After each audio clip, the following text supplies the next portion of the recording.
I know.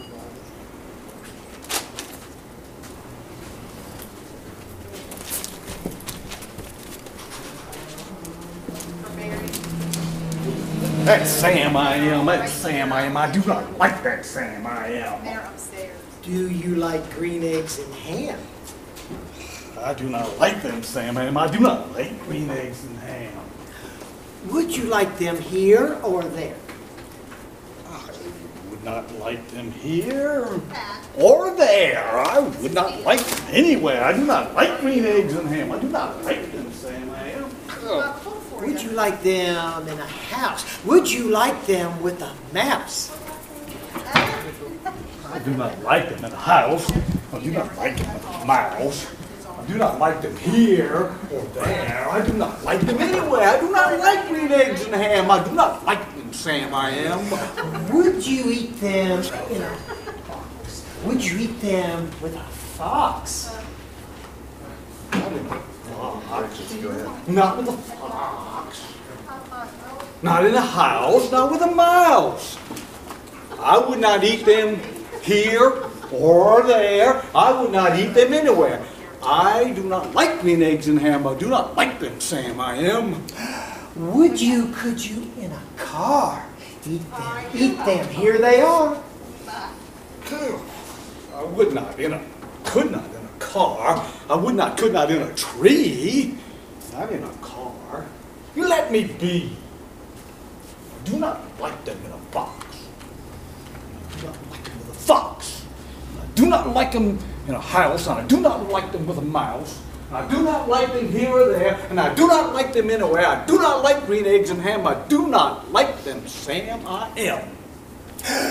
A train! A train. A train. A train. Could you on a train? Not on a train. Not in a tree. Not in a car. Sam, let me be. I could not. In a box. I could not, would not with a fox. And I will not eat them with a mouse. And I will not eat them in a house. And I will not eat them here or there. And I will not eat them anywhere. I do not like green eggs and ham. I do not like them, Sam. I am. Say, in the dark. Here, in the dark. Could you in the dark? Could you in the rain? Not in the dark, not on the train, not in a car, not in a tree. I do not like them, Sam, you see. Not in a house, not in a box, not with a mouse, and not with a fox. I will not eat them here or there. I do not like them anywhere. You do not like green eggs? I do not like them, Sam, I am. Could you with a goat? Ew. I would not, could not with a goat. Ew. Could you on a boat? Oh. I could not, would not on the boat. I will not with a goat. Will not eat them in the rain, and I will not eat them on a train. Not in a car, not in a tree, not in the dark. Sam, let me be. I will not eat them in a box, and I will not eat them with a box. I do not like them with a mouse. I do not like them in a house. And I will not eat them here or there. I will not eat them anywhere. I do not like green eggs and ham. I do not like them. Sam, I am. You do not like them, so you say. Try them and you may. Try them and you may, I say. Sam, if you will let me be, I will try them, and you will see.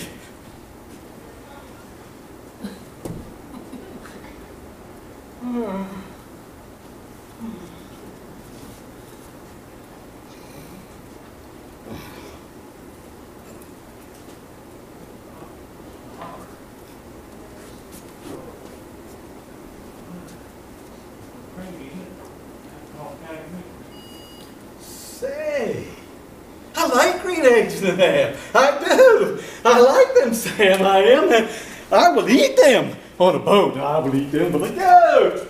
And I will eat them here or there. I will eat them anywhere. I will eat them in a box. I will eat them with a fox. I will eat them in a house. I will eat them with a mouse. I will eat them here and there. Say, I will eat them anywhere. I do so like green eggs and ham. Thank you, Sam, I am.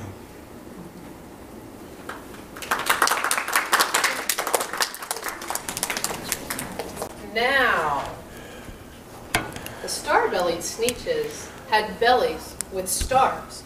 The plain-bellied Sneetches had none upon theirs. Those stars weren't so big. They were really so small you would think such a thing wouldn't matter at all.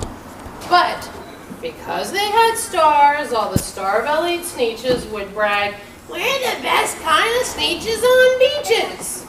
With their snoots in their air, they would sniff and they'd snort. We'll have nothing to do with that plain-bellied sort. And whenever they met some, when they were out walking, they'd hike right on past them without even talking. When the star-bellied children came out to play ball, could a plain belly get in the game? Not at all. You only could play if your bellies had stars. And the plain-bellied children had none upon theirs. When the star-bellied Sneetches had Frankfurter roasts or picnics or parties or marshmallow toasts, they never invited the plain-bellied Sneetches. They left them out cold in the dark of the beaches. They kept them away, never let them come near. And that's how they treated them year after year. Then, one day, it seems while the plain-bellied Sneetches were moping and doping alone on the beaches, just sitting there wishing their bellies had stars, a stranger zipped up in the strangest of cars.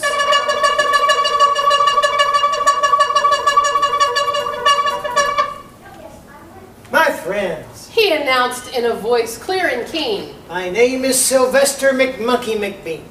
Oh. And I've heard of your troubles. I've heard you're unhappy, but I can fix that. I'm the fix-it-up chap. I've come here to help you. I have what you need. My prices are low, and I work at great speed, and my work is 100% guaranteed.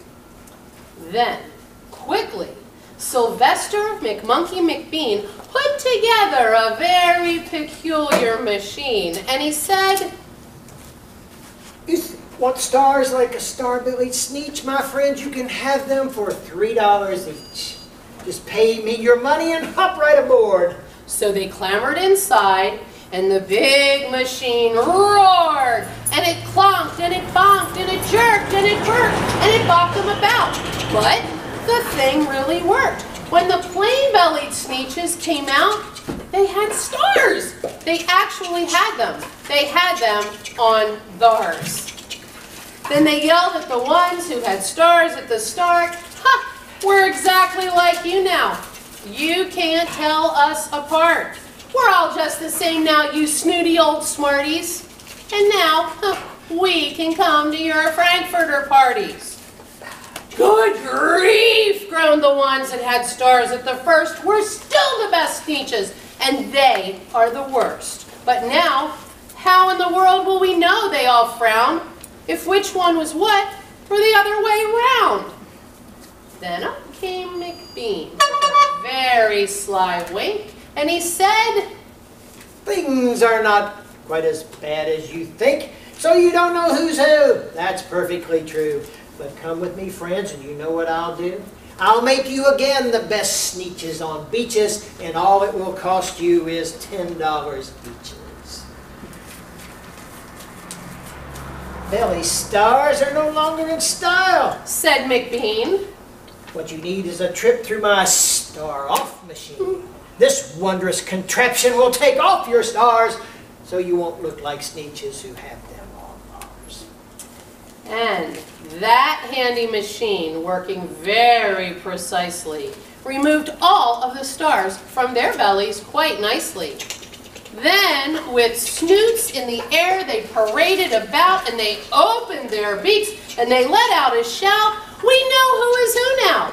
There isn't a doubt. The best kind of Sneetches are Sneetches without." Then, of course, those with stars all got frightfully mad. To be wearing a star now was frightfully bad. Then, of course, old Sylvester McMonkey McBean invited them into his star-off machine. Then, of course, from then on, as you probably guess, things really got into a terrible mess. All the rest of that day, on those wild screaming beaches, that fix-it-up chappie kept fixing up Sneetches. Off again, on again, in again, out again. Through the machines, they raced round about again, changing their stars every minute or two. They kept paying money. They kept running through until neither the plane nor the star bellies knew whether this one was that one, or that one was this one, or this one was what one, or what one was who. Then, when every last cent of their money was spent, the fix-it-up chappie packed up, and he went.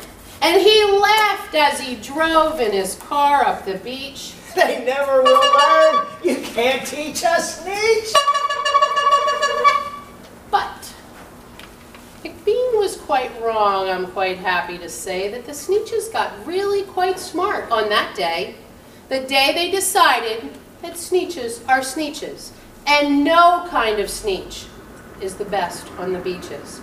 That day, all the Sneetches forgot about stars and whether or not they had one on theirs.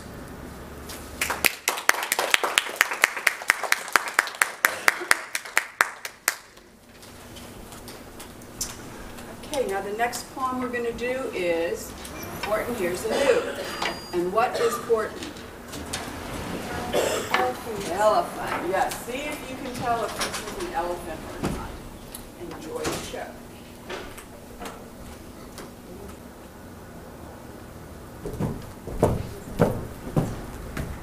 On the 15th of May, in the jungle of Nu, in the heat of the day, in the cool of the pool, He was splashing, enjoying the jungle's great joys, when Horton the elephant heard a small noise. so Horton stopped splashing. He looked toward the sound. That's funny. Thought Horton, There's no one around. Then he heard it again, just a very faint yelp, as if some tiny person were calling for help. I'll help you. said Horton. But who are you? Where? He looked and he looked, but he could see nothing there. But a small speck of dust blowing past through the air, That's strange. murmured Horton. I never heard tell of a small speck of dust that was able to yell. So you know what I think? Well, I think that there must be someone on top of that small speck of dust.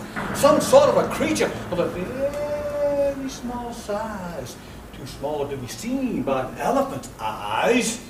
Some little person who's shaking with fear that he'll fall in a pool. He's got no way to steer. I'll just have to help him because after all, a person's a person, no matter how small. So gently and using the greatest of care, the elephant stretched his great trunk through the air. And he lifted the dust speck and carried it over, and he placed it down safe on a very soft clover. Humph, humphed a voice, 'twas a sow kangaroo. And the young kangaroo in her pouch said, "Two." Why, that speck is as small as the head of a pin. The person on that, why, there never has been. Believe me, Said Horton. I tell you sincerely, my ears are quite keen and I heard him quite clearly. I know there's a person down there, and what's more, quite likely there's two, even three, even four, quite likely a family for all that we know, a family that's children is just starting to grow. So please, Horton said. as a favor to me, try not to disturb them. Just please let them be. I think you're a fool. Laughed the sow kangaroo. And the young kangaroo in her pouch said, Me too. And the biggest spleenful in the jungle of New. and the kangaroos plunged in the cool of the pool. What terrible splashing. The elephant frowned. I can't let me very small persons get drowned. I've got to protect them. I'm bigger than they. So he plucked up the clover and hustled away.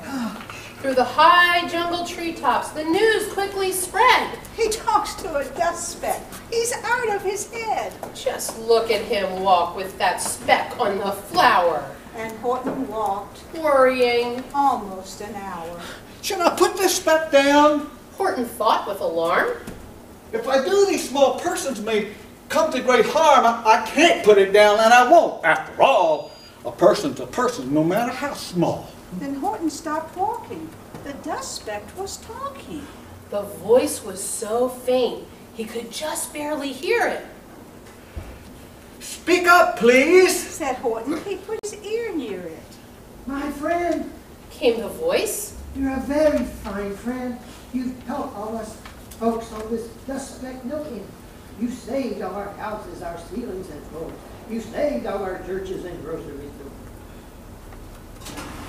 You mean Horton gasped. you have buildings there, too? Oh, yes, Piped the voice. we most certainly do. I know. Called the voice. I'm too small to be seen, but I'm mayor of a town that is friendly and clean. Our buildings to you would seem terribly small, but to us who aren't big, they are wonderfully tall. My town is called Whoville, and I am a Who, and we Whos are all thankful and grateful to you. And Horton called back to the mayor of the town. You're safe now. Don't worry. I won't let you down. But just as he spoke to the mayor of the speck, 3 big jungle monkeys climbed up Horton's neck. the Wickersham brothers came shouting, "What rot? This elephant's talking to who's who not. There aren't any who's, and they don't have a mayor."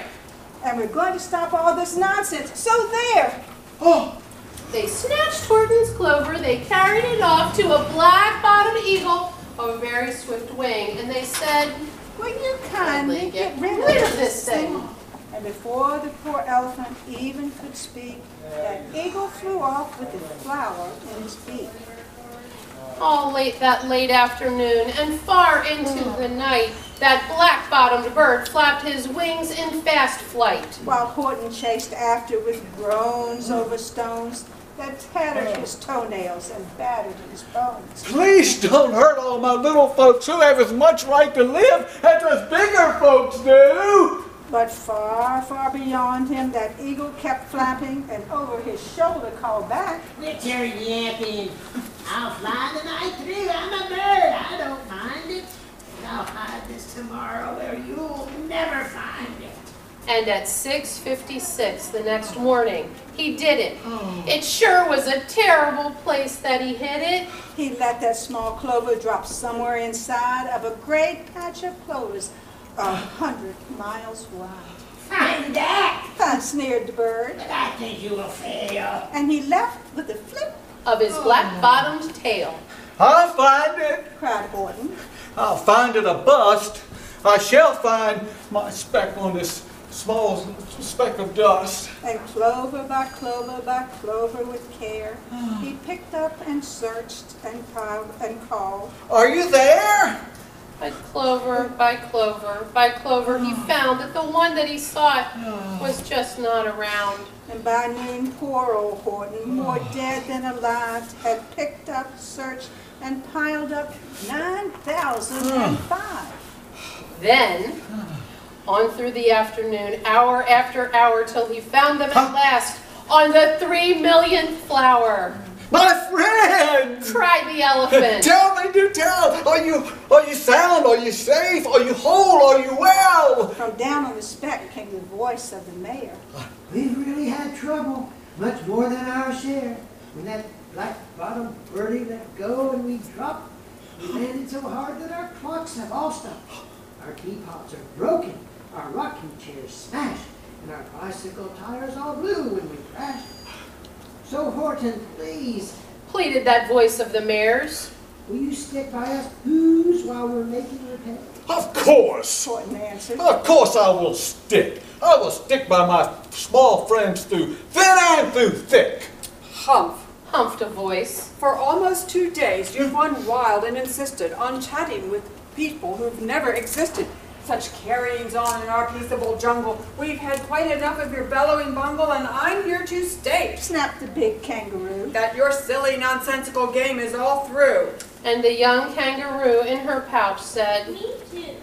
With the help of the Wickersham brothers and dozens of Wickersham uncles and Wickersham cousins and Wickersham in-laws who've helped, I've engaged, you're going to be roped. And you're going to be caged. Oh. And as for your dust speck, that we shall boil in a hot steaming kettle of hazelnut oil. Oh, boil it. Guess Guess Horton. Horton. Oh, that you can't do.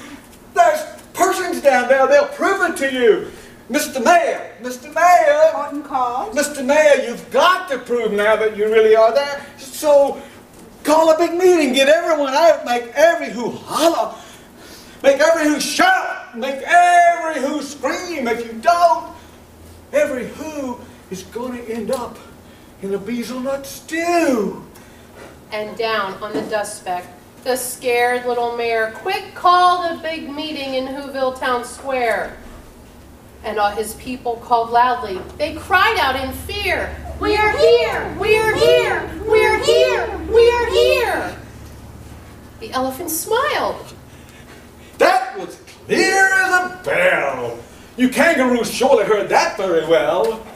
All I heard Snapped the big kangaroo. was the breeze and the faint sound of wind through the far distant trees. I heard no small voices, and you didn't either. And the young kangaroo in her pouch said, Me neither. Grab him They shouted. and cage the big doe. Lasso his stomach with 10 miles of rope. Tie the nuts tight so he'll never shake loose. Then dunk that dumb speck in the beetle-nut juice. And Horton fought back with great vigor and vim, but the Wickersham gang was too much for him. They beat him, they mauled him, they started to haul him into his cage, but he managed to call to the mayor. Don't give up. I believe in you all. A person's a person, no matter how small, and you very small persons will not have to die if you make yourself heard. So come on now and try. The mayor grabbed a tom-tom. He started to smack it, and all over Whoville they whooped up a racket. They rattled tin kettles and beat on brass pans and garbage pail tops and old cranberry cans. They blew on bazookas and blasted great toots on clarinets, oompas and boompas and flutes. Great gusts of loud racket rang through the air. They rattled and shook the whole sky, and the mayor called up through the howling mad hullabaloo. Hey, Horton, how's this? Is our sound coming through? And Horton called back. I can hear you quite well, but the kangaroo's ears aren't as strong as mine. They can't hear a thing. Are you sure all you boys are doing their best? Are they all making noise?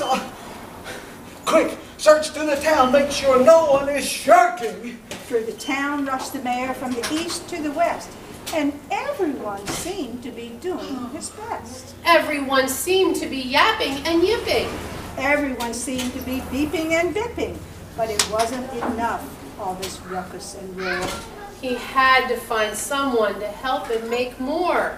He raced through each building. He searched floor to floor. And just as he felt he was getting nowhere and almost to give up in despair, He suddenly burst through a door, and the mayor discovered one shirker, quite hidden away in Fairfax Apartments, apartment 12J. a very small shirker named Jojo was standing, just standing and bouncing a yo-yo. Not making a sound, not a yip, not a chirp. And the mayor rushed inside and he grabbed the young twerp. And he climbed with the lad up the Eiffelberg Tower. This Cried the mayor. is your town's darkest hour. The time for all who have blood that is red to come to the aid of their country. He said.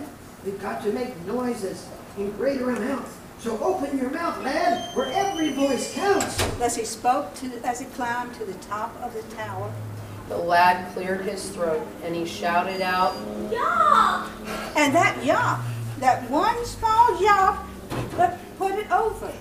Finally, at last, from that small speck on that clover, their voices were heard. They rang out clear and keen, and the elephant smiled. Do you see what I mean? They proved they were persons, no matter how small. And the whole world was saved by the smallest of all. How true, yes, how true. Said the big kangaroo. And from now on, you know what I'm planning to do? From now on, I'm going to protect them with you. And the young kangaroo in her pouch said, Me too. From sun in the summer, from rain when it's fallish, I'm going to protect them, no matter how smallish. Thank you.